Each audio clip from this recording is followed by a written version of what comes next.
Intel Arc isn't technically even on the market yet, but it has three main, very critical issues.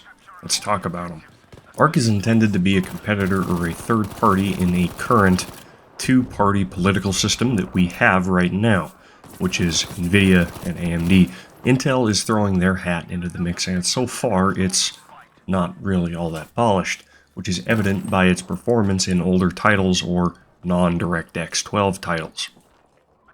The Arc A770 appears to only run in DirectX 12 mode, even on, say, a DirectX 9 game. This is a problem because to get titles to run on the A770 that are using DX9 or something older than DirectX 11 or 12, it has to run in a compatibility layer. And that compatibility layer, just looking at Jay's or Linus's benchmarks, doesn't appear to be running all that well.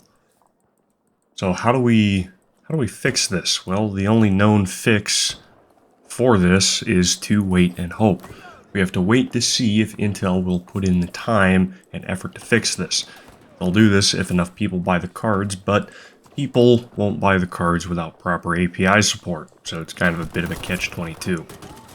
The next problem with Arc, and I'll be honest, I saw this one a mile away.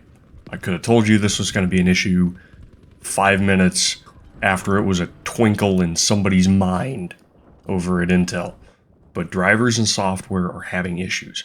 People don't even have these cards yet, and the very small sample that is YouTube reviewers are reporting driver and software issues. And as soon as people, the masses get their hands on these cards in a few days, that is going to just explode. Because if 5 people are having issues with these cards, imagine what 50,000 are going to have issues with. There's going to be so many things that just aren't working correctly. And I do understand that we are on beta versions of the drivers and software right now, but they've got like 3 days to fix this before everybody gets their hands on these cards. And I don't think too many people are going to buy these cards right out of the gate. I think there's going to be a good availability on them if you do want one because of things like this. So it's going to be, it's going to be hard to fix. And how do we fix it? Well, we don't. We have to wait. So the driver issues will likely be hammered out either very quickly or by day one. So it shouldn't be an issue for too long because Intel does have a history of very stable drivers. But the problem then is not Intel. So Intel can have the most stable drivers in the world, but if you've got, XY company that doesn't have anything to do with Intel, that doesn't have these cards early, that's running that, video editing software that you use, or that indie game developer that doesn't know how to develop for video cards they've never seen before, things like, just weird buggy issues are going to happen for quite a while. And that's something that we need to expect with these cards. And lastly speaking, from a purely performance standpoint, Intel Arc just isn't fast enough. And I know that Arc isn't intending to perform at the highest competitive level. So it's not intending to be an RTX 4090 or 7500 or 7900 XT killer. But it needs to be that to succeed. The highest profit margins per card come from the 4090 level, which is why we saw the 3080s go for half price or even less at the end of their life cycle. I very much doubt that Nvidia was losing money when they sold a 3090 Ti for $1,100 instead of its $2,000 MSRP. But I doubt they were making money either, so I think they were selling them at cost.